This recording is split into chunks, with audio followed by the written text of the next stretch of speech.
আজকে আমাদের পড়ার বিষয় ডি ব্লক এবং এফ ব্লক এলিমেন্টস। ক্লাস 12-এর বিষয়। ডি ব্লক এবং এফ ব্লক এলিমেন্টস থেকে আমাদের মোট 5 নম্বরের কোশ্চেন আসে এইচএসে। তার মধ্যে এমসিকিউ হচ্ছে একটা, ভেরি শর্ট অ্যান্সার টাইপ 1 নম্বরের কোশ্চেন একটা, আর 3 নম্বরের কোশ্চেন একটা আসে, মোট 5 নম্বর। 3 নম্বরের কোশ্চেন মানে পুরোটা 3 নয়, স্প্লিট করে আসবে, 1 2 বা 1.5 এইভাবে আসবে। এখন ডি ব্লক এবং এফ ব্লক এলিমেন্ট কাদের বলে, এগুলো আমরা ক্লাস 11-এ পড়েছি। ডি ব্লক এলিমেন্ট কাদের বলে না, যে সকল মৌলের লাস্ট ইলেকট্রনটা, সর্বশেষ ইলেকট্রনটা ডি উপকক্ষে প্রবেশ করে তাদের বলা হয় D block element. F block element কাদের বলে, যাদের সর্ববহিস্থ ইলেকট্রনটা এফ উপকক্ষে প্রবেশ করে তাদের বলা হয় এফ ব্লক এলিমেন্ট। এখন যদি আমরা পর্যায় সারণী দেখি, পর্যায় সারণীটা দেখতে কীরকম, এই পর্যায় সারণী দেখতে,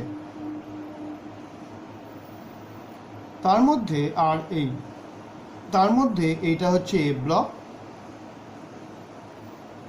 এই জায়গাটা হচ্ছে ডি ব্লক, এটা হচ্ছে পি ব্লক,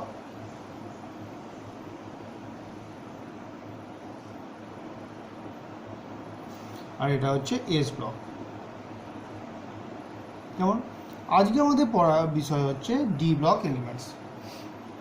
এখন ফার্স্ট আমরা যাই ডি ব্লক এলিমেন্টসে। আমরা এখানে বুঝতেই পারছো 1 নম্বর 1-এর এ, 2-এর এ বা 1 2, তারপর 3 4 5 6 7 8 9 10 করে 12 পর্যন্ত, তারপরে এখান থেকে 13 থেকে 18। এটাকে আমরা আরেক কীভাবে বলতে পারি, 3-এর এ, 3-এর বি, 4-এর বি, 5-এর বি, 6-এর বি, 7-এর বি, 8-এর মধ্যে 8 9 10টা পড়ছে, 1-এর বি, 2-এর বি। এই হচ্ছে ডি ব্লক মৌল। এই 3 থেকে 12 নম্বর শ্রেণী পর্যন্ত ডি ব্লক মৌলগুলো থাকে। এখন এই মৌলগুলো দেখবে স্টার্ট হয় পর্যায় সারণীতে 4 নম্বর পর্যায় থেকে। 4 নম্বর, 5 নম্বর, 6 নম্বর এবং 7 নম্বর পর্যায়ে আমাদের ডি ব্লক মৌল থাকে। এখন ডি ব্লক মৌলগুলোর 4 নম্বর পর্যায়ে যে ডি ব্লক মৌল, তার যদি ইলেকট্রন বিন্যাস করি, যেমন ধরো একটা scandium, titanium, vanadium, chromium, manganese, iron, cobalt, nickel, copper আর জিঙ্ক। এই হচ্ছে 4 নম্বর পর্যায়ে থাকা সন্ধিগত মৌল। এখন 4 নম্বর পর্যায়ে থাকা সন্ধিগত মৌলগুলোর মধ্যে, এখন 4 নম্বর পর্যায়ের সন্ধিগত মৌলগুলোকে বা ডি ব্লক মৌলগুলোকে যদি আমরা ইলেকট্রন বিন্যাস দেখি মৌলগুলো, তাহলে দেখো স্ক্যান্ডিয়াম 21 নম্বর মৌল, তাহলে তার ইলেকট্রন বিন্যাস কী হয় না, আর্গন 18 আর 4s2 3d1। সেরকম আমি পরপর আর লিখছি না, জিঙ্কে যাচ্ছি একবার। জিঙ্কে যদি দেখো, জিঙ্ক হচ্ছে 30, তাহলে আর্গন 18 আর 4s2 3d10, এই হচ্ছে ইলেকট্রন বিন্যাস। তাহলে ইলেকট্রন বিন্যাস লক্ষ্য করলে দেখা যাচ্ছে প্রত্যেকটার যে লাস্ট ইলেকট্রন সেটা 3d-তে ঢুকেছে, 3d-তে। ওই জন্য 4 নম্বর পর্যায়ে থাকা সন্ধিগত মৌল বা ডি ব্লক মৌলগুলোকে বলা হয় 3d সিরিজের মৌল। কেমন, তাহলে এই গেল 3d সিরিজ। এবার 5th পিরিয়ড, 6th পিরিয়ড আর 7th পিরিয়ড। দেখো আমাদের যেগুলো মনে রাখতে হবে সেগুলো আগে বলি। যেমন 3-এর বিতে, এতে কারা কারা থাকে, 3-এর বিতে থাকে স্ক্যান্ডিয়াম, ইট্রিয়াম, ল্যান্থানাম, অ্যাক্টিনিয়াম, এরা থাকে। টাইটেনিয়ামের তলায় থাকে জার্কোনিয়াম অ্যান্ড হ্যাফনিয়াম। এগুলো আমাকে মনে রাখতে হবে বলে এগুলো আগে বললাম। নেক্সট আমরা যেটা মনে রাখতে হবে সেটা হচ্ছে নিকেল থেকে বাকি 3টের ক্ষেত্রে। নিকেলে কারা কারা থাকে, পিডি প্যালাডিয়াম আর পিটি প্ল্যাটিনাম। সিইউ এর সঙ্গে থাকে এজি সিলভার আর গোল্ড এইউ।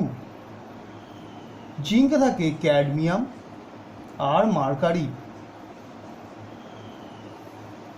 কেমন? এইগুলো কিন্তু আমার মনে রাখতে হবে। এই যেগুলো লিখলাম পরপর তলায় তলায়, এগুলো কিন্তু আমাকে মনে রাখতে হবে। এছাড়া ভ্যানাডিয়ামের এর পরেগুলো মনে না রাখলেও হবে। ভ্যানাডিয়ামের ক্ষেত্রে থাকে নায়োবিয়াম এবং ট্যান্টানাম।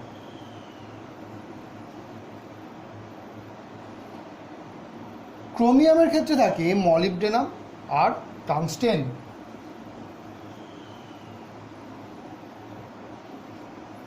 ম্যাঙ্গানিজের ক্ষেত্রে থাকে টেগনেসিয়াম আর রিনিয়াম।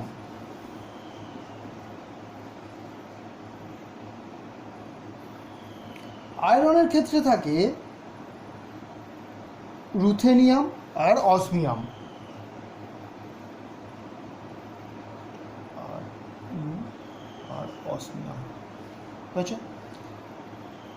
আর কোবাল্টের ক্ষেত্রে থাকে রোডিয়াম আর ইরিডিয়াম।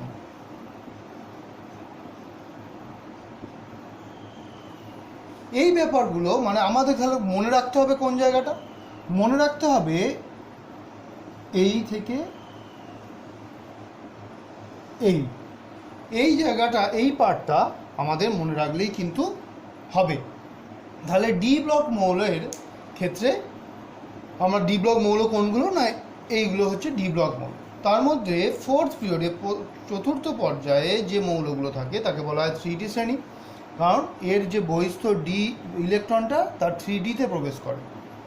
ফিফথ পিরিয়ডে যেটা থাকে সেটা হচ্ছে 4D সিরিজ বা 4-এর ডিতে ইলেকট্রনগুলো ঢোকে বলে 4D সিরিজ। 5-এর ক্ষেত্রে থাকে 5 নম্বর সিরিজ মানে হচ্ছে 5Dতে লাস্ট ইলেকট্রন ঢোকে, আর 6D সিরিজ মানে লাস্ট ইলেকট্রনটা ঢোকে 6Dতে। এখন এবার এদের আমরা পারমাণবিক ক্রমাঙ্কের ব্যাপারটা দেখি। তাহলে এটা 21 থেকে স্টার্ট হয়।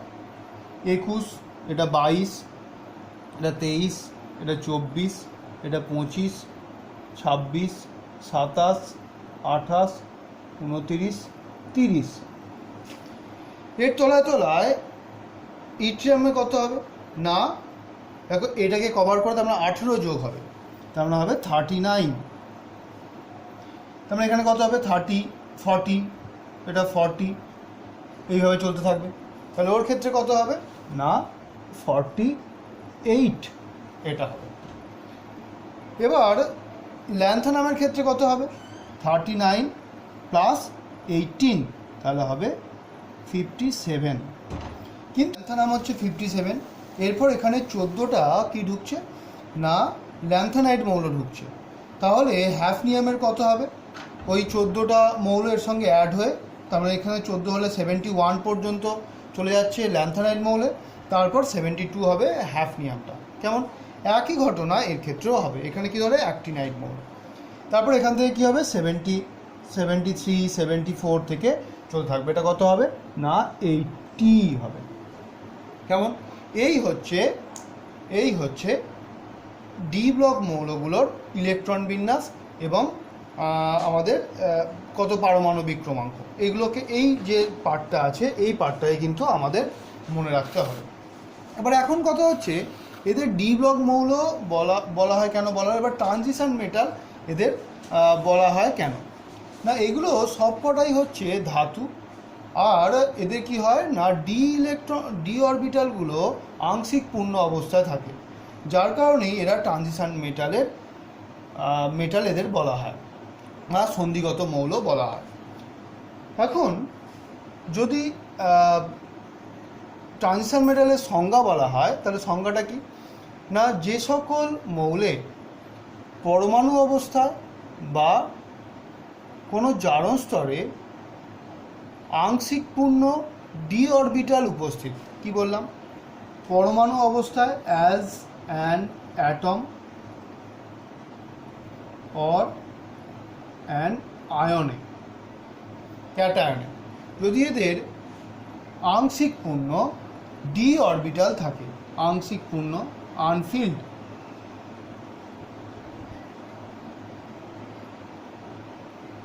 আংশিক পূর্ণ ডি অরবিটাল থাকে, তখন তাদের বলা হয় সন্ধিগত মৌল। এখন এই বিষয়ে কিছু কোশ্চেন আমি দিয়েছি, সেই নিয়ে আলোচনা করছি। দেখো, যেমন ধরো কপারের ক্ষেত্রে সিইউ এর ইলেকট্রনিক কনফিগারেশন কি না, আর্গন 18 3d10 4s1। এটা বলতে গিয়ে আমি আরেকটা জিনিস বলি, এটা ব্যতিক্রম ইলেকট্রন বিন্যাস কিন্তু, তাই না? সেরকম একই রকম দেখা যায় ক্রোমিয়ামের ক্ষেত্রেও কিন্তু, আর্গন 18 3d5 4s1, তাই না? তাহলে এই দুটো কিন্তু ব্যতিক্রম ইলেকট্রন বিন্যাস, খেয়াল রাখবে 3D সারির ব্যতিক্রম ইলেকট্রন বিন্যাস। এখন কপারের যদি এইটা ইলেকট্রন বিন্যাস হয়, সেই অনুযায়ী কপারে কিন্তু পরমাণু অবস্থায় আংশিক পূর্ণ ডি অরবিটাল নেই, এটা পূর্ণ আছে। আংশিক পূর্ণ কাকে বলবো? যদি ডিতে যদি 1 থেকে 9 এই পর্যন্ত ইলেকট্রন থাকে তাহলে আংশিক পূর্ণ, কিন্তু 0 বা ডিতে যদি 0 আর 10 থাকে তাহলে কিন্তু আংশিক পূর্ণ নয়, সেটা ভ্যাকেন্ট আর ফুলফিল্ড। তাহলে এতে কিন্তু আংশিক পূর্ণ ডি অরবিটাল নেই, তাই কপারকে সন্ধিগত মৌল বলা যাবে না, তা না।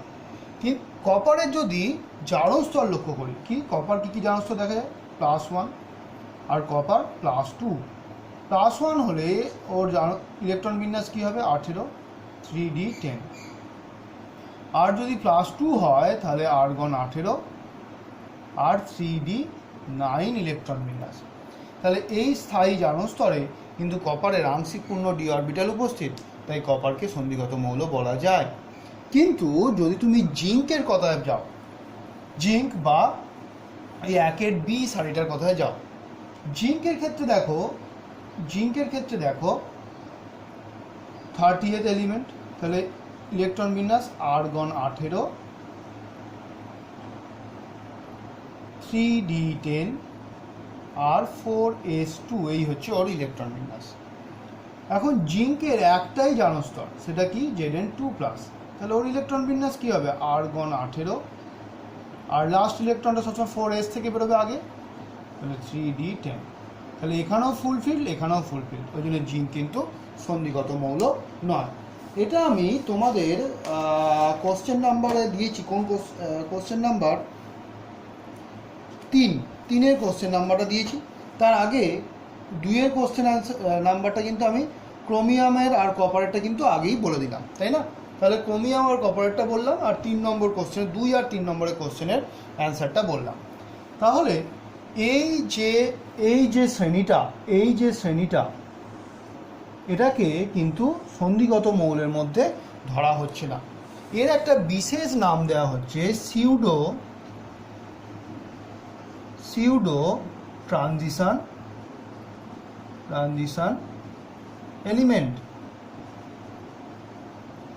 এলিমেন্টস, মানে ছদ্ম সন্ধিগত মৌল, যারা সন্ধিগত মৌলের ন্যায় আচরণ করে, কেমন? তাহলে এদের বলা হয় ছদ্ম সন্ধিগত মৌল। ওই শ্রেণীটা আর স্ক্যান্ডিয়াম, এই শ্রেণীটা এদের ক্ষেত্রে সন্ধিগত মৌলের ধর্মগুলো ঠিকঠাকভাবে পরিলক্ষিত হয় না।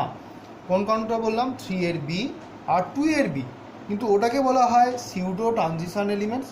এদের ক্ষেত্রে কিন্তু আংশিক পূর্ণ ডি অরবিটাল থাকে, কিন্তু এর সন্ধিগত মৌলের অন্যান্য যে বৈশিষ্ট্য, যেমন রঙিন যৌগ গঠন করবে, তারপর এরা আয়ন অবস্থায় প্যারাম্যাগনেটিক থাকতে পারে, এই ধর্মগুলো এরা প্রদর্শন করে না। হয়েছে? ওই জন্য এদের নন টিপিক্যাল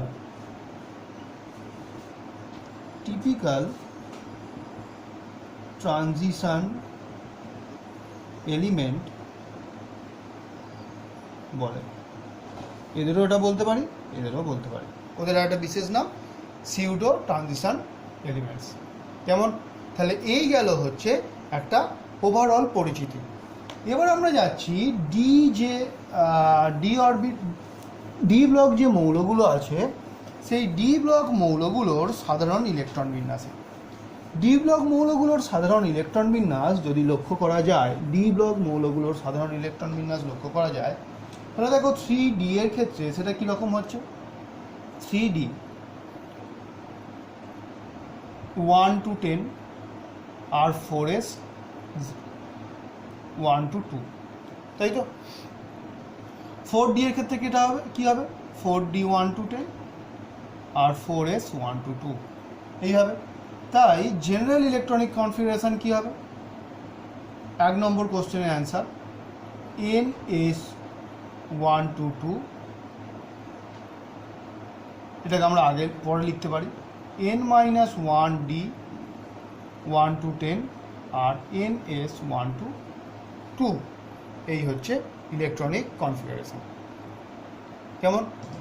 তাহলে এই ইলেকট্রনিক কনফিগারেশন এবার এটা কী জন্য হয়, 1টা কোথায় হয় দেখো, কপার আর ক্রোমিয়ামের শ্রেণীটার ক্ষেত্রে এই ঘটনাগুলো ঘটে, তাই না। এটা 1 হয় ব্যতিক্রমী ইলেকট্রন বিন্যাস হাফ ফিল্ড করার জন্য। তাহলে এই হচ্ছে ডি ব্লক এলিমেন্টের সাধারণ ইলেকট্রন বিন্যাস।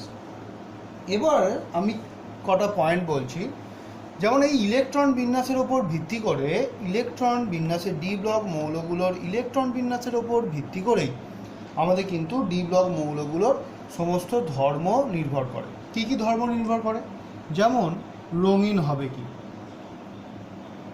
কার ওপর নির্ভর করছে, ইলেকট্রন বিন্যাস, এটাকে বিন্যাসের ওপর নির্ভর করে। রঙিন হবে কি, স্থায়ী কিনা, জারক না বিজারক হয়েছে। এছাড়াও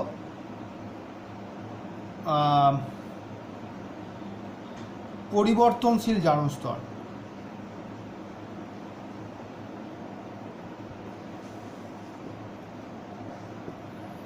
স্তর, পারমাণবিক ব্যাসার্ধ।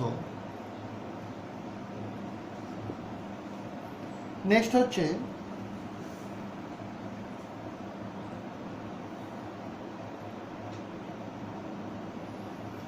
অনুঘটক রূপে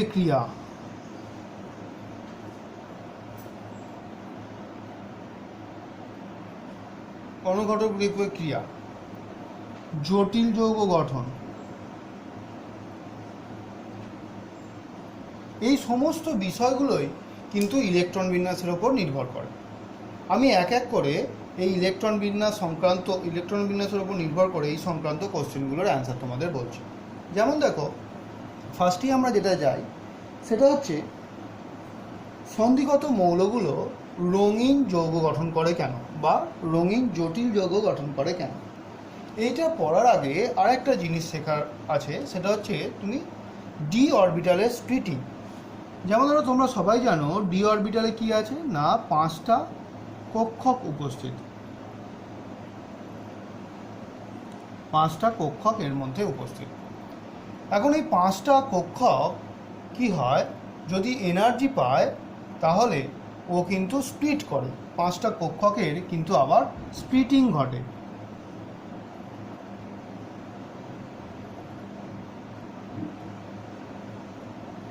শক্তি গ্রহণ করে 5টা অরবিটালের কিন্তু স্প্লিটিং ঘটে কীভাবে না, প্রথমে এ একটা ব্যারি সেন্টারে যায়, মানে উদ্দীপিত অবস্থায় যায় প্রথমে, এটাকে বলা হয় ব্যারি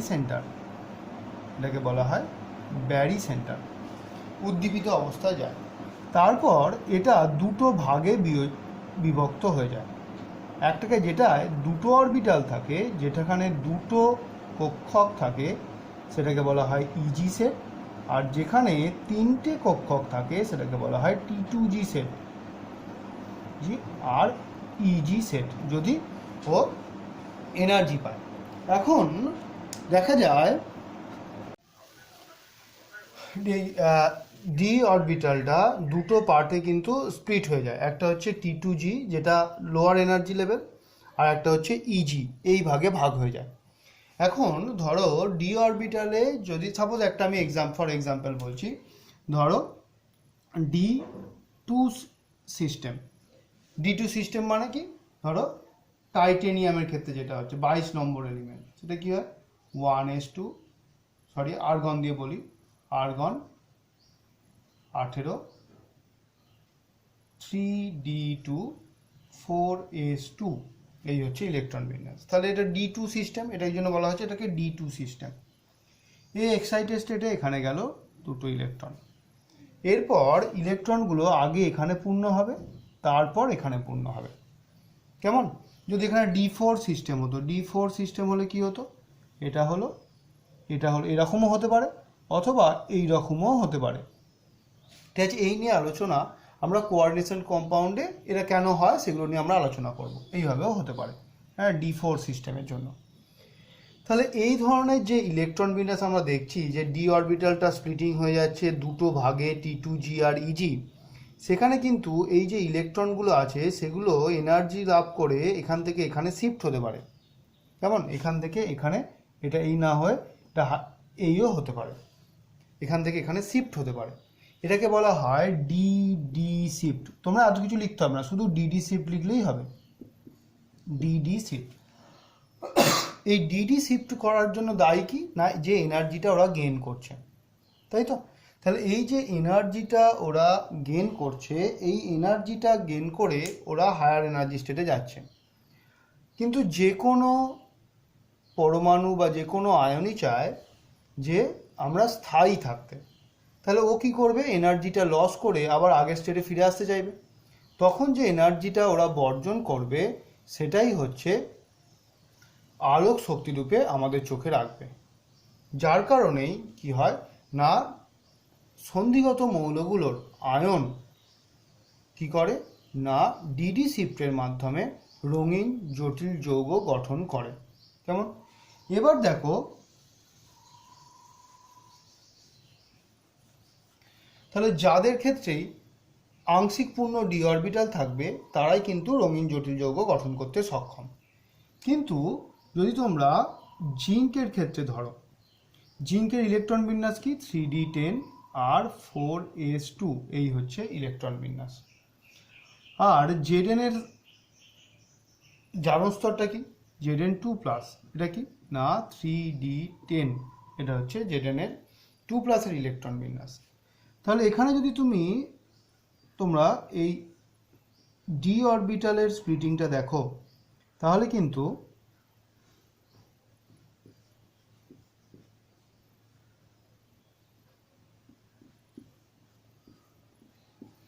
দেখা যাচ্ছে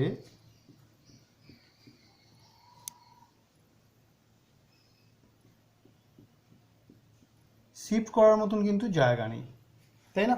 কারণ এখানে কোথায় ফাঁকা জায়গা, দুটোর বেশি তো ইলেকট্রন ধরতে পারে না। যার কারণে Zn2+ বা Zn এ ডি শিফট যেটা সেটা হয় না। তাই Zn2+ বা Zn এরা কালার্ড কম্পাউন্ড গঠন করতে পারে না। একই রকম ঘটনা আরেকজনের ক্ষেত্রে আরও অনেক দেখা যায়। যেমন ধরো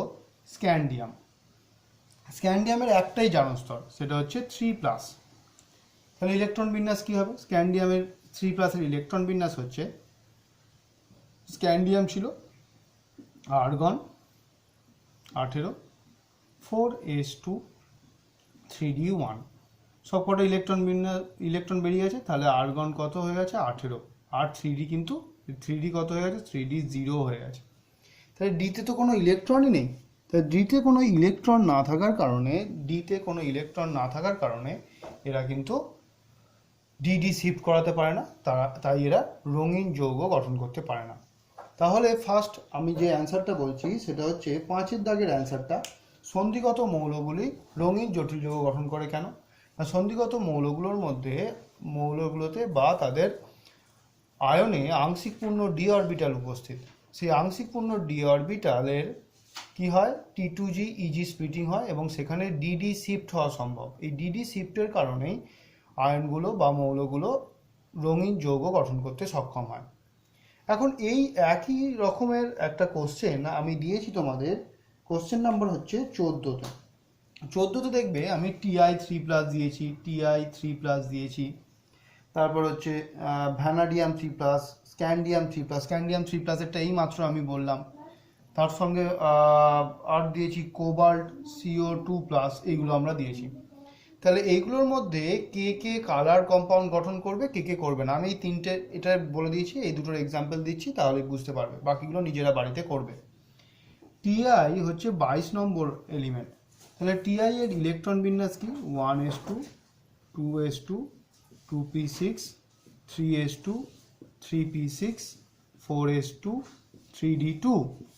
এখন যখন বা এটাকে তুমি পরে লিখতে পারো, তাহলে যখন ইলেকট্রন তিনটে বেরোবে তাহলে প্রথমে এখান থেকে দুটো আর এখান থেকে একটা, তাহলে টিআই 3+ ইলেকট্রন বিন্যাস কী হবে? 3d1।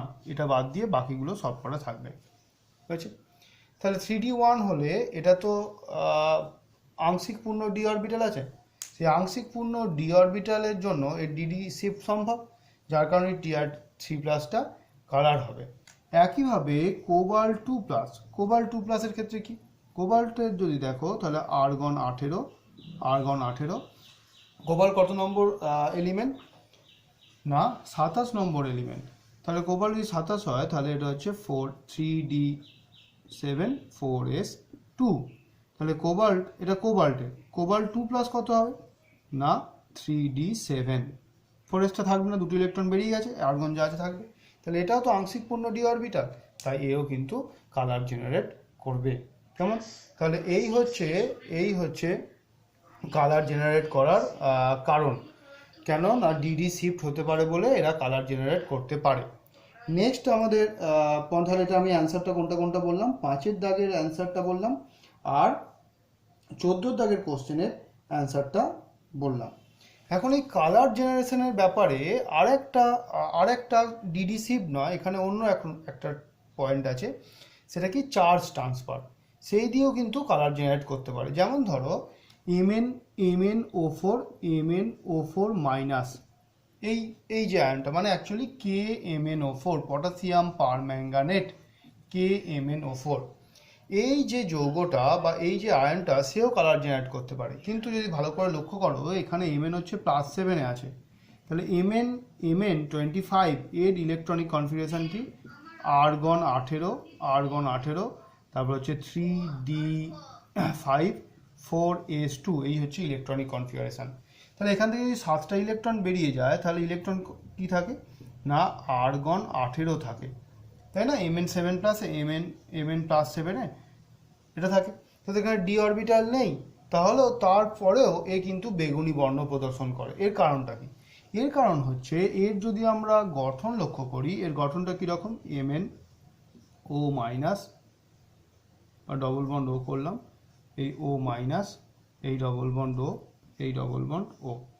এখান থেকে চার্জটা Mn এর ফাঁকা যে ডি অরবিটাল আছে, একদম যে ভ্যাকেন্ট, সেই ডি অরবিটালে ট্রান্সফার হতে পারে।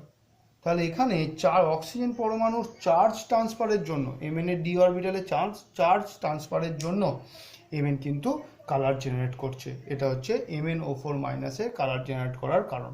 কেমন? তাহলে এই হচ্ছে KMnO4 এর কেন, বা MnO4- কেন কালার জেনারেট করতে পারে সেটা।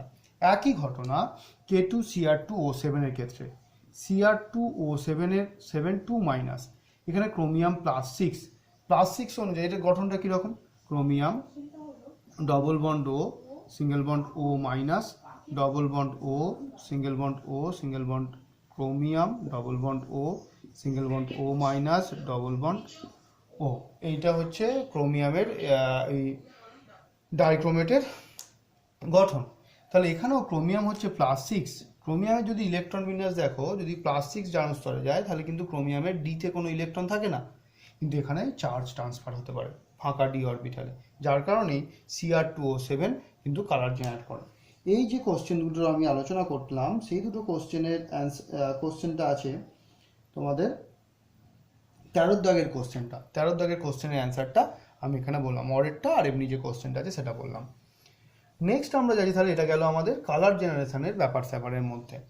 নেক্সট আমরা যে পয়েন্টটায় যাব, সেটা হচ্ছে যে সন্ধিগত মৌলগুলোর চৌম্বক ধর্ম কীরকম হয়। চৌম্বক ধর্মের ব্যাপারটাকে আমরা এখানে দুভাগে ভাগ করব। একটা হচ্ছে প্যারাম্যাগনেটিক, আর একটা হচ্ছে ডায়াম্যাগনেটিক। যাদের অযুগ্ম ইলেকট্রন আছে আনপেয়ার্ড ইলেকট্রন আছে তারা হচ্ছে প্যারাম্যাগনেটিক, আর যাদের অযুগ্ম ইলেকট্রন নেই সবই পেয়ারিং কন্ডিশনে আছে তারা হচ্ছে ডায়াম্যাগনেটিক। এখন এ থেকে আমরা চৌম্বক ভ্রামকের মান নির্ণয় করতে পারি। চৌম্বক ভ্রামকের ফর্মুলা কি? Mu equal to √x into x plus 2 Bohr magneton. Extra কি? এক্সটা হচ্ছে আনপেয়ার্ড ইলেকট্রনের সংখ্যা, অযুগ্ম ইলেকট্রনের সংখ্যা। যেমন ধরো বললো Zn2 প্লাস এর চৌম্বক ভ্রামকের মান কত? বললো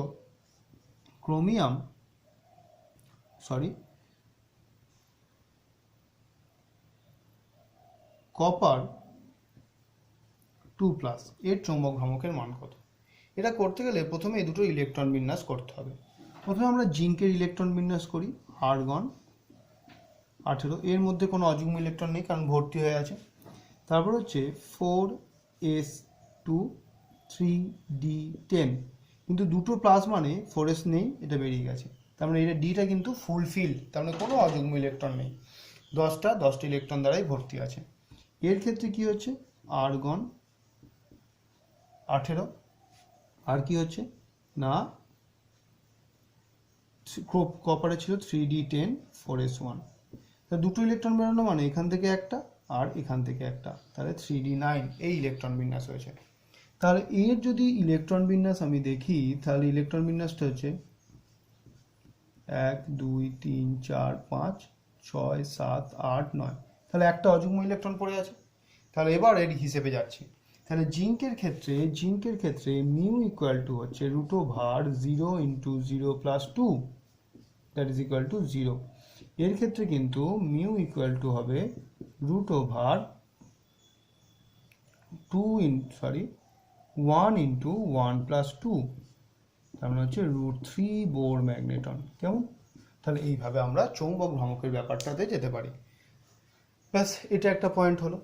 এর সংক্রান্ত আমি যদিও কোশ্চেন, আচ্ছা এটা 14 দাগের কোশ্চেনেই আর একটা পার্ট দিয়েছিলাম। নেক্সট আমরা যাচ্ছি জারণ বিজারণ ধর্ম আর স্টেবল, স্থায়ী অস্থায়ীর ব্যাপারটায়। যেমন ধরো ফার্স্টেই একটা কোশ্চেন আসে Fe2 প্লাস আর Fe3 প্লাসের মধ্যে কে অধিক স্থায়ী, তাই না? Fe2 প্লাস আর Fe3 প্লাসের মধ্যে কে স্থায়ী, সবই ইলেকট্রন বিন্যাস দিয়ে। কিন্তু প্রথমেই তোমাকে ইলেকট্রন বিন্যাস করে নিতে হবে। Fe2 প্লাসের ক্ষেত্রে কি? আর্গন, আগে এফির করে নিই। এফির হচ্ছে আর্গন 18 3d6 4s2, তাহলে আর্গন 18 3d6, কেমন? আর এর ক্ষেত্রে তাহলে কি হবে? আর্গন 18 3d5, কোনটা স্টেবল? এটা। কেন? হাফ ফিল্ড ডি অরবিটাল, তাই ওইটা বেশি স্টেবল, যার কারণে Fe2 প্লাস অপেক্ষা Fe3 প্লাস অধিক স্থায়ী হবে। ক্লিয়ার ব্যাপারটা? নেক্সট, এরপর দেখো আর একটা পয়েন্টে যাচ্ছি, সেটা কি? এটা স্টেবিলিটির ব্যাপারটা বললাম, এবার হচ্ছে জারণ বিজারণের ব্যাপারটাই বলি। যেমন ধরো একটা কোশ্চেন আমি দিয়েছি 9 দাগেরটা, আচ্ছা স্টেবিলিটির ব্যাপারটা আর একটা বলছি। 9 দাগেরটা Fe2 প্লাসকে সহজেই Fe3 প্লাসে নিয়ে যাওয়া যায়, কিন্তু Mn2 প্লাসকে Mn3 প্লাসে নিয়ে যাওয়া যায় না, কেন? তাহলে এই মাত্র বললাম Fe2 প্লাস তাহলে হচ্ছে 3d6 সিস্টেম, সেখান থেকে একটা ইলেকট্রন যদি রিলিজ করে তাহলে 3d5 হবে, সেটা হচ্ছে Fe3 প্লাস। এটার থেকে এটা বেশি স্টেবল, যার কারণে Fe2 প্লাসটা সহজেই Fe3 প্লাসে কনভার্ট হতে পারছে। কিন্তু ধরো Mn এর কথা বলছি, Mn কি আছে? Mn2 plus. Mn2 প্লাসের ইলেকট্রন বিন্যাস তুমি দেখো, ওটা হচ্ছে 3d5, তাই না? তাহলে Mn2 প্লাসের ইলেকট্রন বিন্যাস 3d5, এখানে যদি একটা ইলেকট্রন ছেড়ে 3d4-এ যেতে চায় তাহলে হয় Mn3 প্লাস, তাই তো হয়। কিন্তু এটা তো স্টেবল ইলেকট্রনিক কনফিগারেশন, এখান থেকে যেতে চাইবে না, যার জন্য এটা হতেও পারে না। ক্লিয়ার ব্যাপারটা? তাহলে ইলেকট্রন বিন্যাস দেখলেই কিন্তু আমরা এই ধারণাগুলো পেয়ে যাব। নেক্সট আমরা আসছি জারণ বিজারণের ব্যাপারটা। তাহলে এখান থেকেই আমরা ব্যাপারটা বলতে পারবো কীরকম, দেখো। যেমন Fe2 প্লাস এ কী করে? উত্তম বিজারক রূপে কাজ করে, তাই না? ইলেকট্রন তো ছাড়ছে, তার মানে এ ভালো বিজারক রূপে কাজ করবে। ক্লিয়ার ব্যাপারটা? উল্টো দিকে Mn3+ ভালো জারক রূপে কাজ করবে। কেন? ও চাইবে একটা ইলেকট্রন গ্রহণ করে 3d5 হতে। কী বললাম, বুঝতে পারলে ব্যাপারটা? তাহলে এ চাইবে এইটায় হতে, আর এ চাইবে এটায় হতে। মানে এখানে কি হবে, একটা ইলেকট্রন গৃহীত হবে আর এখানে একটা ইলেকট্রন বর্জিত হচ্ছে। ইলেকট্রন বর্জন মানে নিজে জারিত হচ্ছে কিন্তু অপরকে বিজারিত করছে, তাই এ হচ্ছে ভালো বিজারক পদার্থ। আর এ কী করছে, একটা ইলেকট্রন গ্রহণ করে 3d5 সুস্থিত হতে চাইছে, তার মানে ইলেকট্রন নিজে গ্রহণ করছে মানে নিজে বিজারিত হচ্ছে, অপরকে জারিত করছে, তাই Mn3+ হবে ভালো জারক পদার্থ। ক্লিয়ার ব্যাপারটা? তাহলে এইভাবে আমরা জারণ বিজারণের ব্যাপারটা পেতে পারি। একই রকম আরেকটা কোশ্চেন আছে, Mn2+ থেকে Mn3+ সম্ভব নয়, কিন্তু স্ক্যান্ডিয়াম 3+, Sc3+ থেকে Sc2+ থেকে Sc3+ সম্ভব। কেন? সেম অ্যান্সার, একইভাবে অ্যান্সার, এগুলো নিয়ে আলোচনা করছি না। নেক্সট, এই জায়গাটা থেকে দুটো ব্যতিক্রমী কোশ্চেন, মানে একটু অন্য ধরনের কোশ্চেন আছে, যেগুলোকে আমাদের পরীক্ষার আগে কিন্তু পড়ে যেতেই হবে, না হলে কিন্তু আমরা অ্যান্সার করতে পারবো না। যেমন ফার্স্টেই হচ্ছে তোমাদের কোশ্চেন নাম্বার হচ্ছে 12টা। কোশ্চেন নাম্বার 12টা, Cr2+ এবং Mn3+ উভয় D4 সিস্টেম। Cr2+ আর Mn3+ দুজনেই কি সিস্টেম না D4, দুজনেরই কি ইলেকট্রনিক কনফিগারেশন হচ্ছে D4 ইলেকট্রনিক কনফিগারেশন। এখন D4 ইলেকট্রনিক কনফিগারেশন হলে দুজনেরই তো নেচার সেম হওয়ার কথা, কিন্তু কি বলা হচ্ছে না, বলা হচ্ছে Cr2+, এ হচ্ছে জারক, তীব্র জারক, আর এ হচ্ছে তীব্র বিজারক। এর কারণটা কি জানতে চাওয়া হচ্ছে। এ হচ্ছে তীব্র জারক কিন্তু এ হচ্ছে তীব্র বিজারক, এর কারণটা কি আমাদের জানতে চেয়েছে। দেখো, এর কারণটা হচ্ছে যদি আমরা এর T2G EG শিফট করাই, EG স্প্লিটিং করি, ক্রোমিয়াম 2+ এর D4 সিস্টেম, এর ইলেকট্রন বিন্যাস হচ্ছে এটা।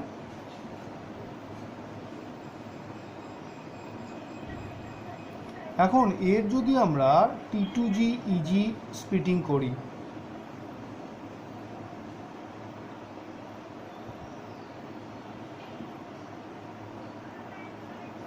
T2G EG স্প্লিটিং করি, তাহলে এর ইলেকট্রনিক কনফিগারেশন হয় এটা T2G আর EG।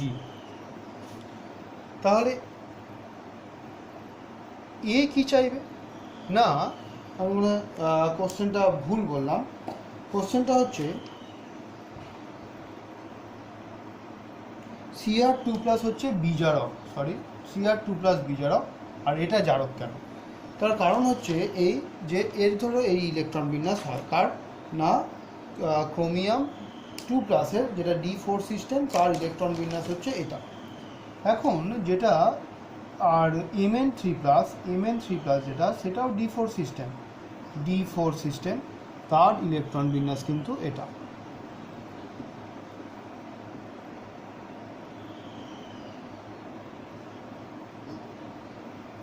T2G যে স্প্লিটিংটা হচ্ছে এটা।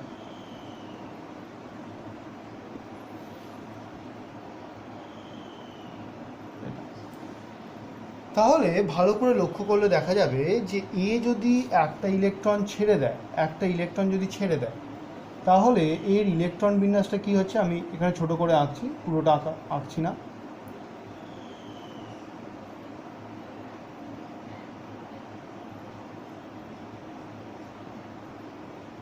একটা ইলেকট্রন ছেড়ে দিলে মানে D3 সিস্টেম হলো।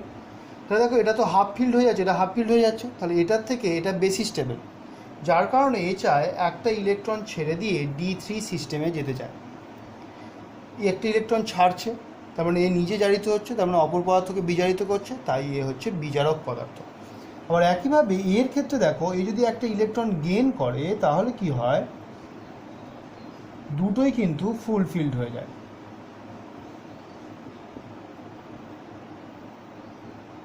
ফুলফিল বলা ভুল হবে, দুটোই কিন্তু হাফ ফিল্ড হয়ে যায়, তাহলে এটা স্টেবল হয়ে যায়, এটার থেকে এটা স্টেবল। ওই জন্য এ কী চায়, একটা ইলেকট্রন গ্রহণ করতে Mn3+ দিয়ে Mn2+ পরিণত হতে চায়, Mn2+ পরিণত হতে চায়, তাই তো? যার কারণেই এটা হয়ে যায় D5 সিস্টেম। যার কারণে এই যেহেতু ইলেকট্রন গ্রহণ করতে চাইছে, তার মানে নিজে বিজারিত হচ্ছে, মানে অপরকে জারিত করছে, তাই এটা হচ্ছে তীব্র জারক পদার্থ। এই কোশ্চেনটা কিন্তু পরীক্ষার আগের দিনও দেখে যেতে হবে, নাহলে কিন্তু লেখা মুশকিল হবে। আর একটা কোশ্চেনের অ্যান্সার আমি বলি, সেটা হচ্ছে তোমাদের যেটা বলেছি কপার Cu+ আর Cu2+ এর ব্যাপারটা। যদি সাধারণ অবস্থায় থাকে, এটা কোশ্চেন নাম্বার তোমাদের হচ্ছে, এটা কোশ্চেন নাম্বার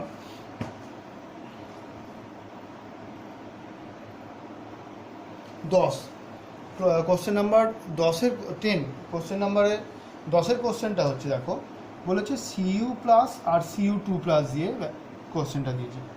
Cu+ এর ইলেকট্রনিক কনফিগারেশন কি 3D10, Cu2+ এর 3D9, তাহলে কে বেশি স্টেবল?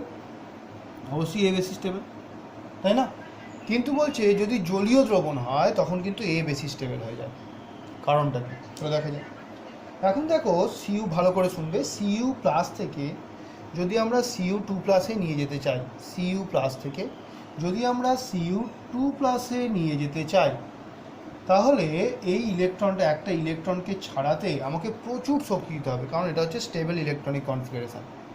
সেই প্রচুর শক্তিটা পাওয়া যায় না বলেই আমরা Cu+ থেকে Cu2+ নিয়ে যেতে পারি না। কিন্তু জলে যখন Cu+ আয়ন দেওয়া হচ্ছে, Cu+ জলের অণু দ্বারা ঘিরে যায়, জলের অণু দ্বারা অ্যাট্রাকশন ফোর্স অনুভব করে, ঠিক আছে? অক্সিজেনের নেগেটিভ চার্জ, ডেল নেগেটিভ চার্জ দিয়ে অ্যাট্রাকশন ফোর্স অনুভব করে, ও এইচ এ দিয়ে অ্যাট্রাকশন ফোর্স অনুভব করে। এটাকে বলা হয় হাইড্রেশন এনথালপি। এই অ্যাট্রাকশানের জন্য কিছু পরিমাণ এনার্জি রিলিজ হয়, এই অ্যাট্রাকশানের জন্য কিছু পরিমাণ এনার্জি রিলিজ হয়। আবার বলছি, Cu+কে যখন জলে যোগ করা হয়, Cu+-এর সঙ্গে জলের অণুর একটা অ্যাট্রাকশন ফোর্স কাজ করে, যেটাকে বলা হয় হাইড্রেশন এনথালপি। এই হাইড্রেশন এনথালপির কারণে, হাইড্রেশন এনথালপির জন্য কিছু পরিমাণ শক্তির মুক্তি ঘটে। দেখা যায় এই যে পরিমাণ শক্তি মুক্তি ঘটছে, সেটা Cu+ থেকে Cu2+ পরিণত হওয়ার, মানে কপারের দ্বিতীয় আয়নাইজেশন পোটেনশিয়াল, মানে কপার থেকে Cu+ হলো, এটা প্রথম আয়নাইজেশন পোটেনশিয়াল IP1, আবার এখান থেকে Cu2+ হলো, এটা হচ্ছে IP2। দ্বিতীয় যে আয়নাইজেশন পোটেনশিয়াল, সেটার জন্য যে এনার্জি দরকার তার থেকে এই এনার্জিটা বেশি হয়ে যায়, যার কারণে সহজেই Cu+ Cu2+ কনভার্ট হয়ে পড়ে থাকে। তাই জলীয় দ্রবণে আমরা Cu+ এর বদলে Cu2+ পাই। কেমন? এটা ব্যাখ্যা করতে হবে হাইড্রেশন এনথালপি দিয়ে। তাহলে এই সংক্রান্ত হচ্ছে স্থায়িত্ব আর জারণ বিজারণের ব্যাপার স্যাপারগুলো আমি বললাম। নেক্সট আমাদের টপিক হচ্ছে যে সন্ধিগত মৌলগুলো কেন অনুঘটক রূপে, সন্ধিগত মৌল বা তাদের যৌগগুলো কেন অনুঘটক রূপে আচরণ করতে পারে, সেটা কিন্তু ওই এদের ইলেকট্রন বিন্যাসের উপরই নির্ভর করে। মানে কি ব্যাপারটা দেখো, তোমাদের এটা কোশ্চেন নাম্বার হচ্ছে 6 কোশ্চেনটা অ্যান্সার আমি বলছি। দেখো সন্ধিগত মৌলগুলোর আর একটা এরকম কোশ্চেন দিয়েছি যে সন্ধিগত মৌলগুলো কেন একাধিক জারণস্তর প্রদর্শন করতে পারে। সেটার কোশ্চেন হচ্ছে 7, সন্ধিগত মৌলগুলো কেন একাধিক জারণস্তর প্রদর্শন করতে পারে। এর কারণ হচ্ছে সন্ধিগত মৌলগুলোর মৌলগুলোর আংশিক পূর্ণ ডি অরবিটাল। এই আংশিক পূর্ণ ডি অরবিটালের কারণেই সন্ধিগত মৌলগুলো একাধিক জারণস্তর প্রদর্শন করতে পারে। এখন সন্ধিগত মৌল বা তাদের যৌগগুলো কেন অনুঘটক রূপে আচরণ করে, তার 3টে কারণ আছে। সেই কারণগুলো কী কী? 1 নম্বর কারণ হচ্ছে সন্ধিগত মৌলগুলো আংশিক পূর্ণ ডি অরবিটাল থাকায় ডিডি শিফটের মাধ্যমে কোনো রাসায়নিক বিক্রিয়ার জন্য প্রয়োজনীয় সক্রিয়করণ শক্তির যোগান ওরা দিতে পারে। আবার বলছি, সক্রিয়করণ শক্তিটা কি তোমাদের আছে কেমিক্যাল কাইনেটিক্সে, আমরা পরে পড়ব। যে কোনো বিক্রিয়ক পদার্থ যখন বিক্রিয়ায় অংশগ্রহণ করছে, সেই বিক্রিয়ায় অংশগ্রহণ করানোর জন্য তাদের ন্যূনতম একটা শক্তির প্রয়োজন হয়, যাকে বলা হয় ওই বিক্রিয়ার জন্য প্রয়োজনীয় সক্রিয়করণ শক্তি। তাহলে কি হয় না, সন্ধিগত মৌল বা তার আয়নগুলোর যেহেতু আংশিক পূর্ণ ডি অরবিটাল থাকে, সেই ডিডি শিফটের মাধ্যমে সন্ধিগত মৌলগুলো কোনো বিক্রিয়ার সক্রিয়করণ শক্তির যোগান দিতে পারে। তাহলে 1 নম্বর কারণটা কি? 1 নম্বর কারণ হচ্ছে ডিডি শিফট এর মাধ্যমে অ্যাক্টিভেশন এনার্জির যোগান দেয়। সেকেন্ড পয়েন্টটা কি? সেকেন্ড পয়েন্ট হচ্ছে সন্ধিগত মৌলগুলোর বা তাদের আয়নগুলোর বা যে যৌগগুলো আছে তাদের ক্ষেত্রে কি হয় না, এদের পৃষ্ঠতলের ক্ষেত্রফল তুলনামূলক বেশি হয়। তাহলে পৃষ্ঠতলের ক্ষেত্রফল বেশি হওয়ার জন্য এরা সহজে বিক্রিয়ক পদার্থগুলোকে তাদের পৃষ্ঠতলে আবদ্ধ করতে পারে, অধিশোষিত করতে পারে। আমরা ক্লাস 10-এ পড়েছিলাম যে অধিশোষণ যত কোনো অনুঘটক এর পৃষ্ঠতলের ক্ষেত্রফল যত বেশি হবে তত তার ক্রিয়া করার ক্ষমতা, অনুঘটন ধর্ম তত বেশি। তাহলে যেহেতু পৃষ্ঠতলের ক্ষেত্রফল বেশি হয় ডি ব্লক এলিমেন্ট বা তার যৌগগুলোর, তাই এরা সহজে অনুঘটকের ন্যায় আচরণ করতে পারে বা অনুঘটন ক্রিয়া ভালো দেখাতে পারে। তাহলে সেকেন্ড পয়েন্ট হচ্ছে surface area. Surface area. Last point আর সবথেকে ইম্পর্টেন্ট পয়েন্ট যেটা, সেটা হচ্ছে সন্ধিগত মৌলগুলো একাধিক জারণস্তর প্রদর্শন করতে পারে, যার কারণে সন্ধিগত মৌলগুলো কোনো একটা রাসায়নিক বিক্রিয়া ঘটার সময় বিক্রিয়ক পদার্থের সঙ্গে যুক্ত হয়ে প্রথমে একটা ইন্টারমিডিয়েট কম্পাউন্ড বা অস্থায়ী একটা যৌগ গঠন করে, যে যৌগটা খুব দ্রুত বিয়োজিত হয়ে প্রোডাক্ট দেয়। আমরা যদি বিক্রিয়ক থেকে, আমরা যদি রিঅ্যাক্ট্যান্টস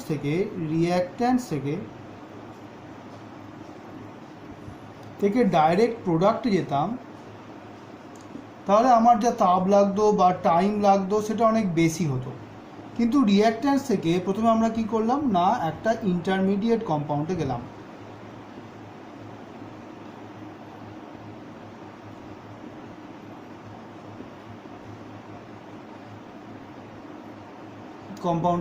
তারপর প্রোডাক্টে গেলাম। এই প্রসেসটা কিন্তু খুব তাড়াতাড়ি হয় ইন্টারমিডিয়েট কম্পাউন্ডের মাধ্যমে। এই ইন্টারমিডিয়েট কম্পাউন্ড গঠন করার প্রবণতা কিন্তু সন্ধিগত মৌলগুলোর বেশি। তার কারণ কি না, সন্ধিগত মৌলগুলো একাধিক জারণস্তর প্রদর্শন করতে পারে।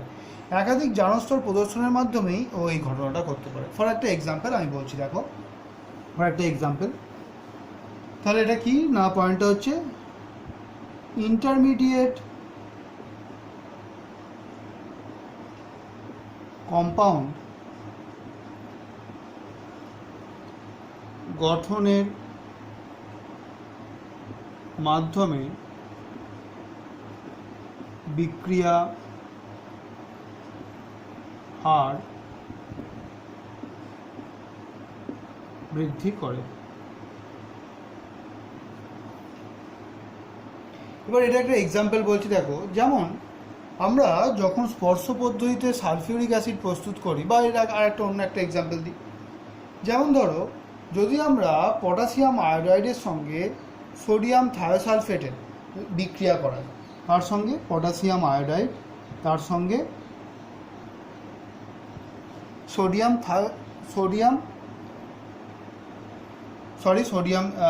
থায়োসালফেট না, K2S2O8 এর বিক্রিয়া ঘটাই। থায়োসালফেট হলে H2O3 হতো। যদি বিক্রিয়া করাই তাহলে তৈরি হয় I2 প্লাস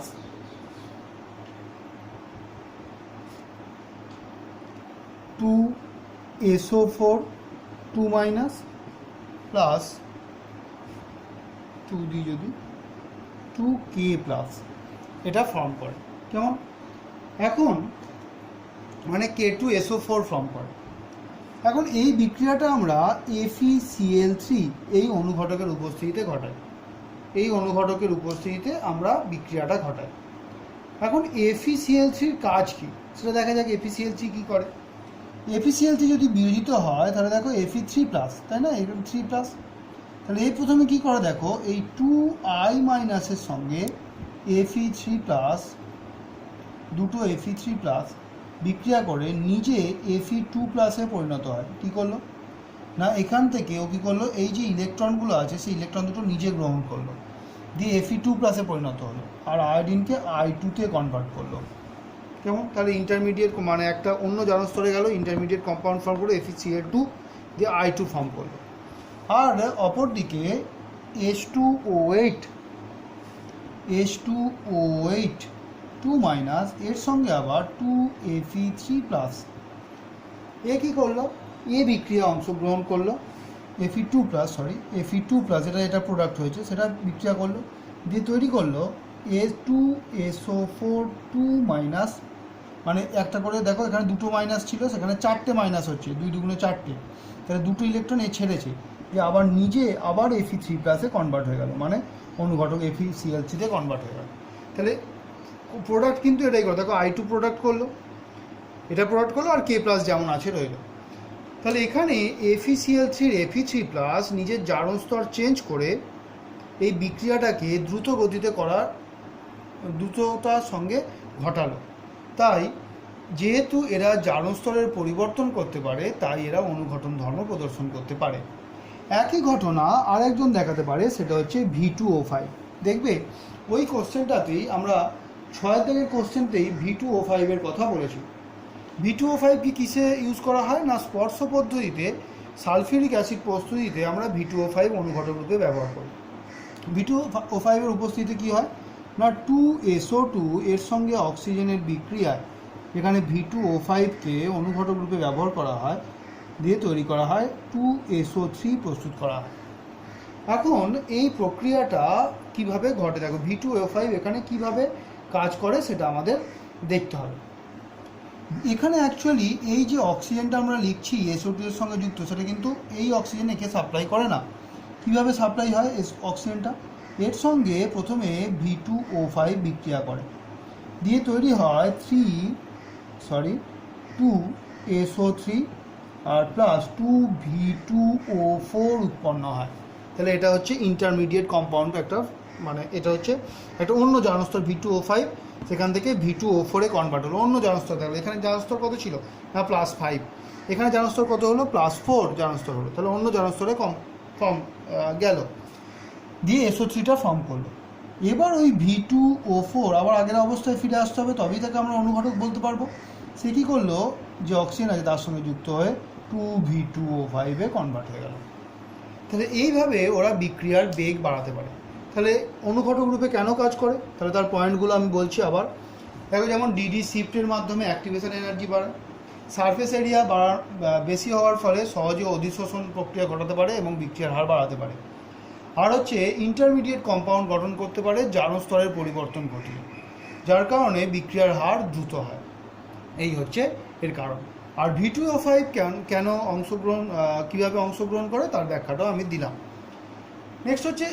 নেক্সট এটা গেল হচ্ছে কেন অনুঘটক রূপে আচরণ করে আর কেন ভিন্ন ভিন্ন জারণ স্তর প্রদর্শন করতে পারে, সেই সংক্রান্ত বিষয় নিয়ে আলোচনা হলো। এরপরে তাহলে আমরা এতক্ষণ ইলেকট্রন বিন্যাস থেকে আমরা কী জানতে পারলাম না, ইলেকট্রন বিন্যাস থেকে আমরা জানতে পারলাম কেন রঙিন হয়, কে জারক হবে, কে বিজারক হবে, কে অধিক সুস্থিত, কে কম সুস্থিত, কার চৌম্বক ধর্ম কীরকম হবে, কেন অনুঘটক রূপে আচরণ করে, কেন ভিন্ন ভিন্ন জারণস্তর প্রদর্শন করে, এইগুলো আমরা শিখলাম। এবার ওই ইলেকট্রন বিন্যাস থেকেই আরও কটা পয়েন্ট আমাদের জানতে হবে, যেমন হচ্ছে অ্যাটোমাইজেশন এনার্জি, যেমন হচ্ছে গলনাঙ্ক। আর এদের বুঝতে গেলে আগে আমাদের শিখতে হবে ব্যাসার্ধের কীরকম পরিবর্তন হয়, সেই সংক্রান্ত ব্যাপারটা জানতে হবে। কীভাবে কোনো একটা 3D সারি, যেমন ধরো কোনো পর্যায় বরাবর সন্ধিগত মৌলগুলোর কীরূপে ব্যাসার্ধের পরিবর্তন হয়, সেই ঘটনা সম্বন্ধেও জানতে হবে। দেখো, ব্যাসার্ধের ব্যাপারটা সন্ধিগত মৌলগুলোর ক্ষেত্রে ব্যাসার্ধের ব্যাপারটা দুটো বিষয়ের উপর নির্ভর করে। একটা নির্ভর করে ব্যাসার্ধের ব্যাপারটা, সেটা হচ্ছে নিউক্লিয়াস আর ইলেকট্রনের মধ্যে আকর্ষণ বল, আর একটা হচ্ছে ইলেকট্রন রিপালশন। একটা হচ্ছে নিউক্লিয়াস ইলেকট্রন আকর্ষণ বল, আর একটা হচ্ছে ইলেকট্রন রিপালশন। এই দুটো ব্যাপারকে মনে রাখলে আমরা ব্যাসার্ধের ব্যাপারটা বুঝতে পারবো। ব্যাসার্ধের পরিবর্তনটা কীরকম হয় তার আমি একটা আগে এক্সাম্পল দেখিয়ে দিই। যেমন ধরো, আমরা যদি 3D সারির ক্ষেত্রে দেখি, তাহলে scandium, titanium, vanadium, chromium, manganese, iron, cobalt, nickel, copper and zinc. এই স্ক্যান্ডিয়ামের পারমাণবিক ব্যাসার্ধ হচ্ছে 144 পিকোমিটার, 144 পিকোমিটার, সবই কি না পিকোমিটারে। টাইটেনিয়ামের হচ্ছে 132, এর হচ্ছে 122। ক্রোমিয়াম থেকে ক্রোমিয়াম, ম্যাঙ্গানিজ এবং আয়রন এদের সবার হচ্ছে 117 করে, 117 করে। কোবাল্টের হচ্ছে 116, এর হচ্ছে 115। আর কপারের হচ্ছে 117 আর ওর হচ্ছে 125, 117, 125। তাহলে কি দেখা গেল? প্রথমে আমাদের কি পারমাণবিক ব্যাসার্ধ ক্রমশ হ্রাস পাচ্ছে, ভ্যানাডিয়াম পর্যন্ত হ্রাস পেল। তার মানে এটা কত নম্বর? 3, 4, 5 নম্বর শ্রেণী। 5 নম্বর শ্রেণীতে সব থেকে হ্রাস, 5 নম্বর শ্রেণীতে হ্রাস পেল। তারপর যে হ্রাসটা ঘটছে সেটা কিন্তু ক্রোমিয়ামের যে হ্রাসটা ঘটছে সেটা কিন্তু খুব কম, এবং তারপরে হ্রাস আর ঘটছে না, প্রায় একই থাকছে, সেটা কত পর্যন্ত? প্রায় নিকেল পর্যন্ত। তারপর আবার কি হচ্ছে না, বৃদ্ধি পাচ্ছে। কেমন? এইটা কেন হয়? এটা পুরোপুরি ডিপেন্ড করে ইলেকট্রন বিন্যাসের উপর। স্ক্যান্ডিয়ামের ইলেকট্রন বিন্যাস কি? 3d1 4s2। টাইটেনিয়ামের 3d2 4s2, 3d3 4s2, 3d5 4s1 ব্যতিক্রম, 3d5 4s2, 3d6 4s2, 3d7 4s2, 3d8 4s2, 3d10 4s1, 3d10 4s2। এই হচ্ছে ইলেকট্রন বিন্যাস। তাহলে যত ডি অরবিটালে ইলেকট্রন ঢুকবে, যত ডি অরবিটালে ইলেকট্রন ঢুকবে, তত এই ইলেকট্রন রিপালশন বাড়বে। ইলেকট্রন রিপালশনটা কিসের ওপর? Directly proportional to r of atom. মানে ইলেকট্রন রিপালশন যত বাড়বে, পারমাণবিক ব্যাসার্ধ তত বাড়বে। আর নিউক্লিয়াসের কর্তৃক ইলেকট্রনের প্রতি আকর্ষণ যত বাড়বে, তত পারমাণবিক ব্যাসার্ধ কিন্তু হ্রাস পাবে। তাই পারমাণবিক ব্যাসার্ধের সঙ্গে এটা ইনডাইরেক্টলি প্রপোর্শনাল। কেমন? তাহলে এখানে দেখো ক্রমশ কী হচ্ছে, এদিক থেকে এদিকে যত যাচ্ছি তত কিন্তু ইলেকট্রনের সংখ্যা যেমন ডি অরবিটালে বাড়ছে, তেমন পারমাণবিক ক্রমাঙ্ক তথা নিউক্লিয়াসের আধানও কিন্তু বাড়ছে। এই তিনটে মৌলের ক্ষেত্রে দেখা যায়, এই তিনটে মৌলের ক্ষেত্রে দেখা যায় কি না, নিউক্লিয়াস আর ইলেকট্রনের প্রতি আকর্ষণ বলটা ক্রমশ, নিউক্লিয়াস থেকে ইলেকট্রনের প্রতি আকর্ষণ বলটা ক্রমশ বৃদ্ধি পায়, এটা ইনক্রিজ করে। আর এখানে ইলেকট্রন যে রিপালশনের ব্যাপারটা, এখানে মিনিমাম। কেন? ডিতে ইলেকট্রনের সংখ্যা 1, 2, 3, খুব কম সংখ্যক ইলেকট্রন। তাই এখানে ইলেকট্রন রিপালশনটা খুব কম। তার মানে হচ্ছে এটাকে আমরা অ্যাভয়েড করছি, নেগলেজেবল এটা। তাহলে স্বাভাবিক নিয়ম অনুসারে যত পারমাণবিক ক্রমাঙ্ক বাড়ছে তত ব্যাসার্ধ কমছে। ক্লিয়ার? এই পর্যন্ত ব্যাপারটা ক্লিয়ার? সেখানে কি এইটা প্রাধান্য বাড়ছে। নেক্সট, তারপরে যে ঘটনাটা ঘটছে, এদিক থেকে এই পর্যন্ত যে ঘটনাটা ঘটছে, সেখানে কি হয়? সেখানে হচ্ছে ইলেকট্রন রিপালশনটা এটা ইনক্রিজ করছে।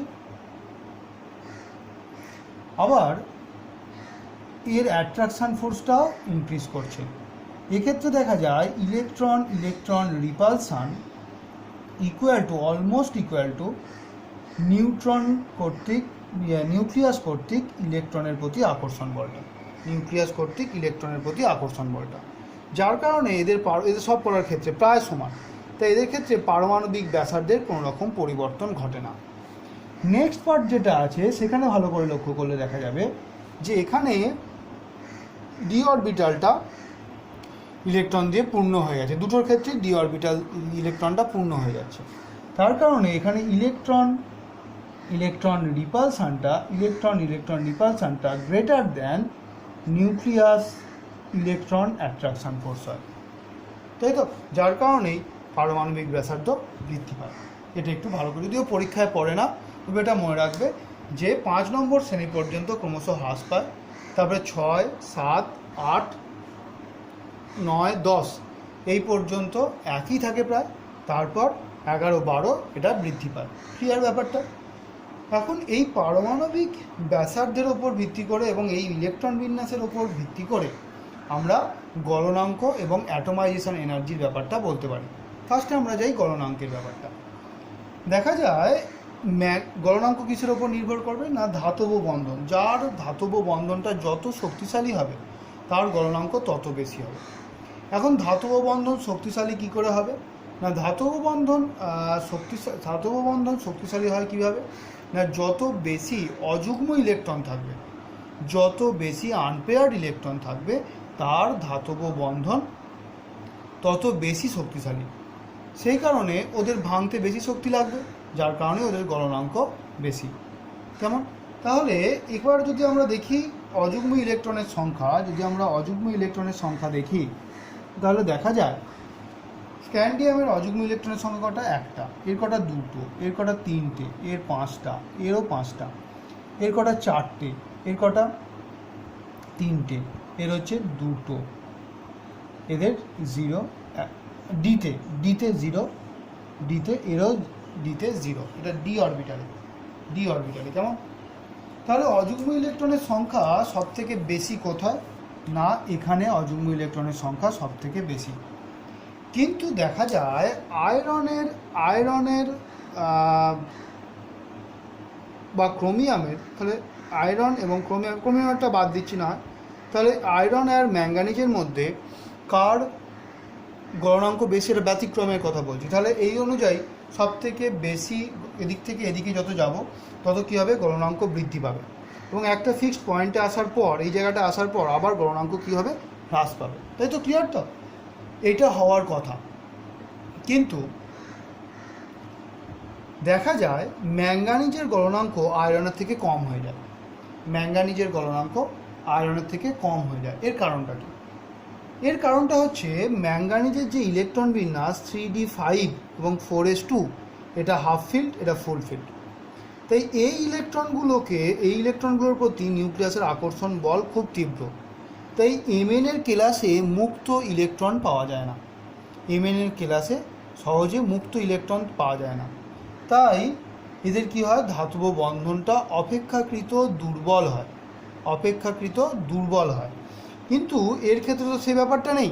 ডিএ কটা আছে? 4টে অযুগ্ম ইলেকট্রন আছে, সহজেই নিউক্লিয়াসের আকর্ষণ বল তুলনামূলক এদেরকে কম, কারণ এখানে স্থায়ী বলে বেশি কম, যার কারণে এর ধাতব বন্ধন Mn এর থেকে অনেক বেশি হয়। তাই Mn এর গলনাঙ্ক Fe থেকে কমে যায়। এই কোশ্চেনটা আমি তোমাদের দিয়েছি, এই কোশ্চেনটা আছে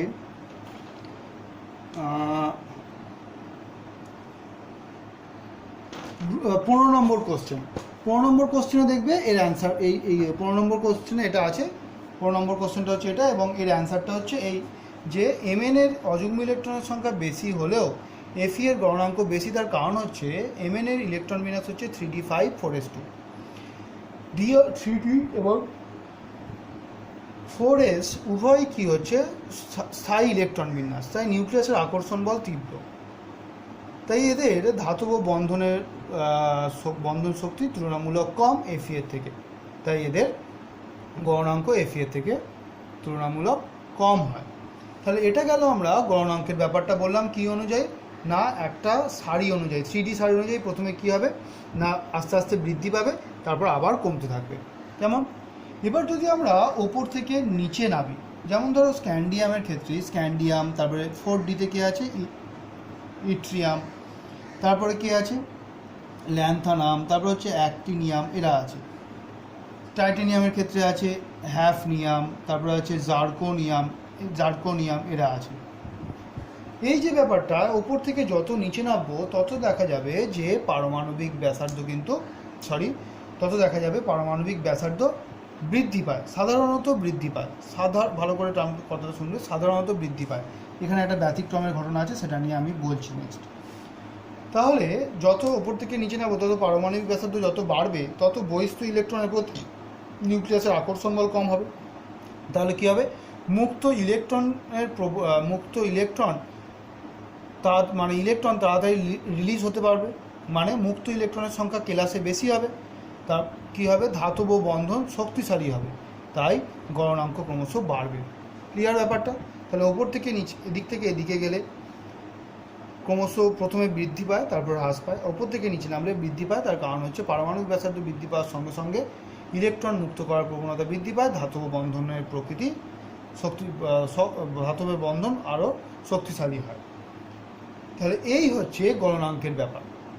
এখন গলনাঙ্কের পর আরেকটা যে পার্ট আছে সেটা হচ্ছে অ্যাটোমাইজেশন এনার্জি। অ্যাটোমাইজেশন এনার্জিটা অনেকটাই গলনাঙ্কের মতন। কী হয় অ্যাটোমাইজেশন এনার্জি মানে, কোনো একটা ধাতব কেলাস থেকে 1 মোল পরিমাণ ধাতব পরমাণুকে পৃথক করার জন্য যে পরিমাণ শক্তি প্রদান করতে হয় তাকেই বলা হয় ওর অ্যাটোমাইজেশন এনার্জি। তাহলে কোনো একটা ধাতব কেলাসের পৃষ্ঠতল থেকে ধাতব পরমাণু 1 মোল পরিমাণ ধাতব পরমাণু মুক্ত করতে যে পরিমাণ শক্তির দরকার হয় তাকেই বলা হচ্ছে অ্যাটোমাইজেশন এনার্জি পার মোল।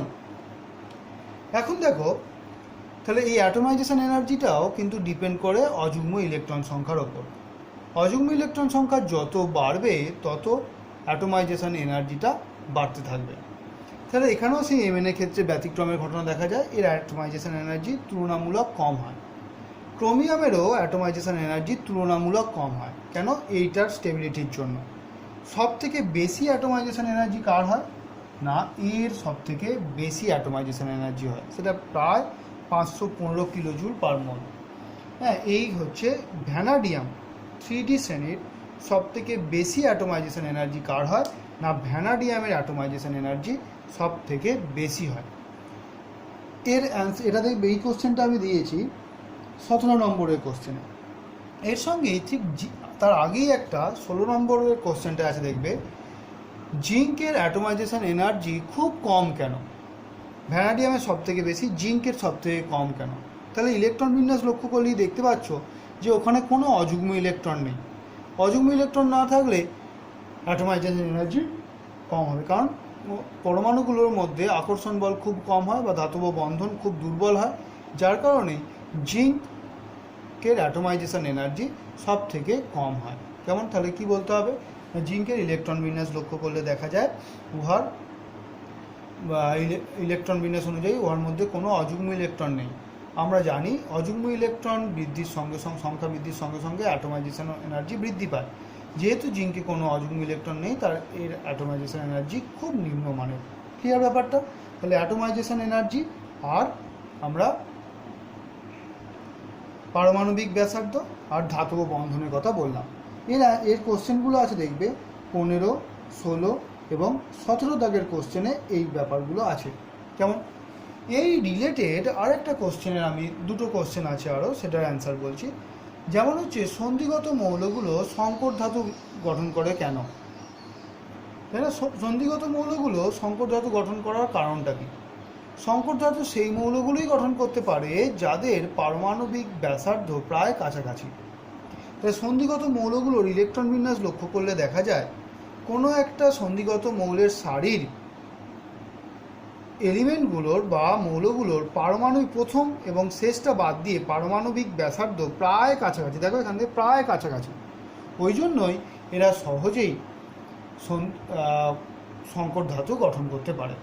মনে রাখতে হবে সংকর ধাতু গঠন করার জন্য একটা মৌল, সাপোজ ধরো এ মৌল আর বি মৌলের মধ্যে পারমাণবিক ব্যাসার্ধের পার্থক্য 15% হতে হবে। ঠিক আছে, এটা ন্যূনতম পার্থক্য বা এর কাছাকাছি অ্যারাউন্ড 15% এটা হতে হবে, যেটা এদের মধ্যে দেখা যায়। তাই এই মৌলগুলো যেহেতু কাছাকাছি ব্যাসার্ধ, যার কারণেই এরা কী করে না, সন্ধিগত মৌলগুলো সংকর ধাতু গঠন করতে পারে। তাহলে এই হচ্ছে কেন সংকর ধাতু গঠন করতে পারে তার অ্যান্সার। এটার কোশ্চেন নাম্বার হচ্ছে 19। তাহলে আরেকবার বলে দিচ্ছি সন্ধিগত মৌলগুলো কেন সংকর ধাতু গঠন করতে পারে। সন্ধিগত মৌলগুলোর কোনো একটা সারিকে লক্ষ্য করলে দেখা যায় এদের পারমাণবিক ব্যাসার্ধ প্রথম কয়েকটা এবং শেষ মৌলের বাদে বাকিদের পারমাণবিক ব্যাসার্ধ প্রায় কাছাকাছি। এই পারমাণবিক ব্যাসার্ধের সাদৃশ্য হওয়ার কারণেই এরা এই সন্ধিগত মৌলগুলো সংকর ধাতু গঠন করতে পারে। ক্লিয়ার? দেখো একটা কোশ্চেনের এখানে একটা 4 নম্বরের যে কোশ্চেনটা আছে সেই কোশ্চেনের অ্যান্সারটা আমার বলা হয়নি। এটা একটা ব্যতিক্রম কেস, যেমন যেটা বললাম যে জার্কোনিয়াম আর হ্যাফনিয়াম কত নম্বর শ্রেণী না 4 নম্বর শ্রেণী, যেটা 4 নম্বর শ্রেণী বা 4-এর বি যেটা বা 4-এর বি যেটা সেই শ্রেণীতে কে কে থাকে না টাইটেনিয়াম, জার্কোনিয়াম আর হ্যাফনিয়াম। টাইটেনিয়াম, জার্কোনিয়াম আর হ্যাফনিয়াম। টাইটেনিয়ামের পারমাণবিক ক্রমাঙ্ক কত না 22, জার্কোনিয়াম কত 40 আর হ্যাফনিয়াম কত না 72। তাহলে এদের দেখা যায় সাধারণত কী হয়, ওপর থেকে নিচে নামলে পারমাণবিক ব্যাসার্ধ বৃদ্ধি হওয়ার কথা, কিন্তু এদের ক্ষেত্রে একটি ব্যতিক্রম দেখা যায়। কার? জার্কোনিয়াম আর হ্যাফনিয়ামের ক্ষেত্রে ব্যতিক্রমটা পরিলক্ষিত হয়। কেন হয়? আবরণী প্রভাব। এই টার্মটা তোমরা জানো, এখানে আরেকবার বলছি। টাইটেনিয়াম হচ্ছে 3D24S2, এর ক্ষেত্রে সেটা কত হবে 4D2 আর 5S2। তবে নিশ্চয়ই এখানে 3D10 ঢুকে আছে। আবার একইভাবে এর ক্ষেত্রে 3D10 আছে, 4D10 আছে, 4F14 আছে, 5D2 আছে, 6S2 আছে। যত ওপর থেকে নিচে নামছি তত দেখো ডি আর এফ অরবিটালে ইলেকট্রনের সংখ্যা বাড়তে থাকছে। এবার আমরা কি জানি, আবরণী ক্ষমতার ক্রম হচ্ছে S greater than P, very very greater than D, very very greater than F. তাহলে যত ডি আর এফ অরবিটালে ইলেকট্রন সংখ্যা বাড়বে তত কি হবে না আবরণী ক্ষমতা কমতে থাকবে। এখন আবরণী ক্ষমতা যত কমতে থাকবে তত বহিস্থ ইলেকট্রনের প্রতি নিউক্লিয়াসের আকর্ষণ বল বৃদ্ধি পাবে, যার কারণে পারমাণবিক ব্যাসার্ধের হ্রাস ঘটবে। এটা আবরণী প্রভাবজনিত ফল। যার কারণে কি হয়, জার্কোনিয়াম আর হ্যাফনিয়ামে যেখানে পারমাণবিক ব্যাসার্ধ বৃদ্ধি পাওয়ার কথা সেখানে ওয়ের হয়ে যায় 159 পিকোমিটার আর এর হয়ে যায় 157 পিকোমিটার। ক্লিয়ার? এই হচ্ছে জার্কোনিয়াম এবং হ্যাফনিয়ামের পারমাণবিক ব্যাসার্ধের মধ্যে তুলনা, এবং এটা একটা এক্সেপশনাল কেসের মধ্যে পড়ে। নেক্সট আরও কিছু কোশ্চেন এই ইলেকট্রন বিন্যাস বা জারণ সংখ্যা থেকে আমি দিয়েছি। সেই কোশ্চেনগুলো হচ্ছে 8, 9 এবং 10। 8-এর কোশ্চেনটা বলা হয়েছিল কোন সন্ধিগত মৌলের কেবলমাত্র 3D সারি কেবলমাত্র +3 জারণস্তর আছে, সেটা হচ্ছে স্ক্যান্ডিয়াম, এর অনলি +3 জারণস্তর। নেক্সট কোশ্চেন দিয়েছিলাম 3D সারির মৌলগুলির মধ্যে সর্বাধিক জারণ সংখ্যা প্রদর্শন করে, সবথেকে বেশি সংখ্যক জারণ স্তর কে দেখায়, সেটা হচ্ছে ম্যাঙ্গানিজ। সেটা কত +2 থেকে +7 পর্যন্ত। এছাড়াও অন্যান্য গ্রুপ 4D সারির মৌলগুলোর মধ্যে কে আরেকজন দেখায়, সেটা হচ্ছে রুথেনিয়াম। রুথেনিয়াম কিন্তু এর থেকেও বেশি দেখায়, এটা কিন্তু ডি সারি, 4D সারি, এই দুটো কিন্তু 3D সারি। রুথেনিয়াম +2 থেকে +8 পর্যন্ত দেখাতে পারে। কেমন? আর একটা কোশ্চেন, এটা কত দাগের তাহলে হলো, এটা হলো 8-এর, এটা হলো 9-এর দাগের কোশ্চেন। এরপর কোশ্চেন একটা দিয়েছি যে কোন সন্ধিগত মৌল সর্বোচ্চ জারণস্তর প্রদর্শন করে।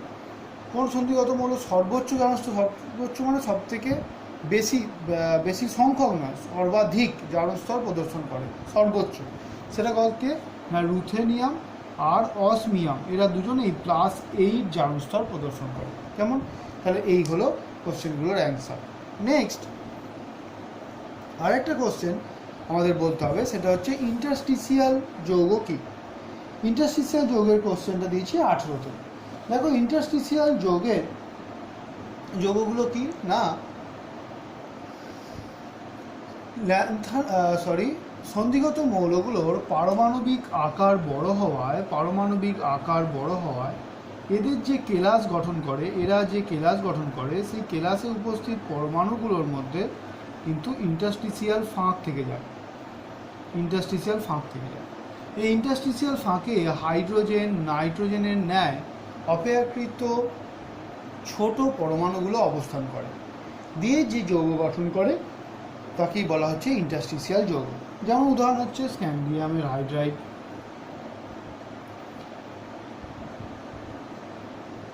Mn4n, এগুলো হচ্ছে ইন্টারস্টিসিয়াল যৌগের উদাহরণ। কেমন? নেক্সট আমাদের আরেকটা কোশ্চেন আছে যে ধরো একটাই সন্ধিগত মৌল তার বিভিন্ন অক্সাইড দিয়েছে, দিয়ে বললো যে এই অক্সাইডগুলোকে তাদের অ্যাসিড ধর্মের ক্রমানুসারে সাজাও। কেমন? যেমন আমি এই কোশ্চেনটা দিয়েছি 20 দাগের কোশ্চেনে, অ্যাসিড ধর্ম বা ক্ষার ধর্মের ক্রমানুসারে ধরো সাজাতে বললো। তাহলে সেটা কীরকম হবে? ধরো আমরা যেটা জানি সেটা হচ্ছে ধাতব, মনে রাখবে এটা, ধাতব অক্সাইড সর্বদাই ক্ষারীয়, এটা ক্লাস 11এও বলা হয়েছিল ক্ষারীয়। আর অধাতব অক্সাইড সর্বদাই আম্লিক। তাহলে এখানে অধাতুর কথা বলা হচ্ছে না, বলা হচ্ছে ধাতুরই বিভিন্ন অক্সাইড, একটা ধাতুরই। যেমন ধরো একটা এক্সাম্পল দিল Cr2O3, CrO, CrO3, এই তিনটে দিল। তাহলে এখানে তোমাকে ফার্স্ট দেখতে হবে যে ধাতুগুলোর আধান কত আছে, চার্জ জারণ কত আছে। এখানে যেমন হচ্ছে +6, এখানে কত +2, এখানে কত +3। মনে রাখবে জারণ স্তর বৃদ্ধি পেলে অ্যাসিড ধর্ম বা আম্লিকতা বৃদ্ধি পায়। কেমন?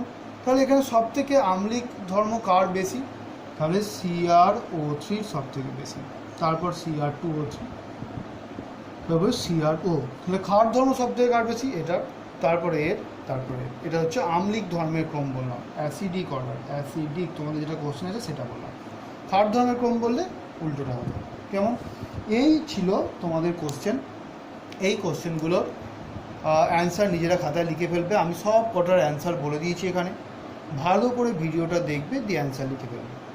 আমি নেক্সট দিন ট্রানজিশন এলিমেন্ট বা সন্ধিগত মৌলগুলোর দুটো যৌগ, পটাশিয়াম পারম্যাঙ্গানেট এবং পটাশিয়াম ডাইক্রোমেট, এদের প্রস্তুতি, এদের রাসায়নিক বিক্রিয়া এগুলো আছে সেই পার্টটা, আর এদের গঠন, আর হচ্ছে F ব্লকের কিছু কোশ্চেন আছে সেগুলো নিয়ে আলোচনা করলে এই চ্যাপ্টারটা শেষ হবে। কেমন?